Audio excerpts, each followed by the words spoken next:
Janasena party అధ్యక్షులు శ్రీ పవన్ కళ్యాణ్ గారికి, అదే విధంగా జనసేన పార్టీ ప్రధాన కార్యదర్శి అయిన శ్రీ నాగబాబు గారికి నేను మనస్ఫూర్తిగా ధన్యవాదాలు తెలియజేసుకుంటున్నాను. నేను కూడా భీమిలి నియోజకవర్గంలో ఒక ఇన్ఛార్జ్ గా ఉన్నాను. సీట్ ఆశించాను. సీటు ఇవ్వడానికి మన పొత్తులో భాగంగా కొన్ని కారణాల వల్ల అది టీడీపీ పార్టీకి వెళ్ళినప్పుడు 2-3 రోజులు బాధపడ్డాను. కానీ నిజంగా ఇక్కడికి వచ్చి పని చేశాక అక్కడ నాకు కనుక సీటు ఇచ్చి ఉంటే ఇక్కడ నేను ఎందుకు లేదంటే అక్కడ బాధపడేవాడిని.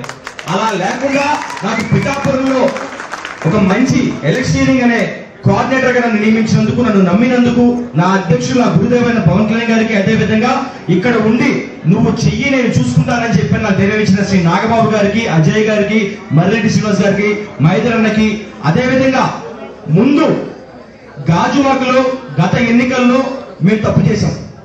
అంటే అప్పుడు కూడా ప్రజలు పవన్ కళ్యాణ్ గారికి ఓటేయడానికి సిద్ధంగా ఉన్నారు. కానీ వాళ్ళని బూత్ వరకు తీసుకొచ్చి బూత్ లో సక్రమమైన ఎన్నికలు జరగడానికి మాకు ఒక ప్రక్రియ లేకపోవడం వల్ల మేము తప్పు చేశాం. దాన్ని నేను అర్థం చేసుకుని దాదాపు 50 మంది బూత్ ఏజెంట్లతో మాట్లాడి గాజువాకలో ఆ తప్పుని సరి చేసుకుని ఇక్కడ ఏ విధంగా మనం ఉండాలి, ఓటు వేయడానికి వచ్చే ఓటర్ని స్వచ్ఛందంగా మనసులో ఉన్న గుర్తుకి ఓటేసే విధంగా మనం ఎలాంటి వాతావరణం క్రియేట్ చేయాలని చెప్పి దాన్ని స్టడీ చేసి మీ అందరికీ నేను చెప్పడం జరిగింది. దాన్ని మీరు అర్థం చేసుకుని బూత్ లో ఏ విధంగా ఎలక్షన్ చెయ్యాలి అని చెప్పని చేసి చూపించిన ప్రతి ఒక్క జన సైనికుడికి, బూత్ నుంచి 200 మీటర్ల దూరంలో టెంట్ వేసుకుని మంచినీళ్ళు అందించిన ప్రతి ఒక్క జన సైనికుడికి, ఓటర్ స్లిప్ ఇచ్చిన ప్రతి జన సైనికుడికి, ఓటు వేయాలని చెప్పి అవగాహన కల్పించిన ప్రతి ఊరు పెద్దకి, ప్రతి వీర మహిళకి నేను మనస్ఫూర్తిగా పాదాభివందనం చేస్తున్నాను. ఓటర్లు ఎప్పుడూ ఉన్నారు జనసేన పార్టీకి వేయడానికి, కానీ ఓటు వేయించే ప్రక్రియ అనేది ఈ రోజు మనం అర్థం చేసుకున్నాం. పవన్ కళ్యాణ్ గారు ఎప్పుడు చెప్తారు, ఎక్కడ నెగ్గాలో కాదు ఎక్కడ తగ్గాలో తెలుసుకోవాలని. కానీ మీ అందరికీ తెలియని ఒక విషయం ఉంది, ఎక్కడ తగ్గాలో మాత్రమే కాదండి, ఎక్కడ తొక్కాలో కూడా తెలిసినవాడు పవన్ కళ్యాణ్ గారు. ఈ రోజు పవన్ కళ్యాణ్ గారు తొక్కిన తొక్కుడికి వైసీపీ ప్రభుత్వం ఏదైందో అది గొప్ప కూలిపోయింది. వాళ్ళ నోట్లోంచి ఓటమి భయంతో మాటలు బయటకు వస్తున్నాయి. నిజంగా ఎర్ర తుండు చూపించి మొత్తం పిఠాపురాన్ని ఎరుపెక్కించి వైసీపీకి పిచ్చెక్కించిన ప్రతి ఒక్క జన సైనికుడికి, వీర మహిళకి, ఆఖరికి వయసుతో సంబంధం లేకుండా చిన్న పిల్లవాడి నుంచి పెద్దవాడి వరకు కూడా. ఎందుకంటే మనం ఎక్కడ కూడా రూల్స్ అతిక్రమించలేదండి.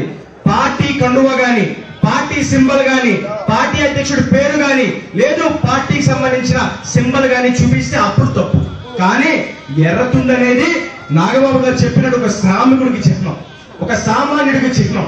చెమట పడితే ఆ చెమట సేద్యం అనేది ఎర్రతుండు పీల్చుకుంటుంది.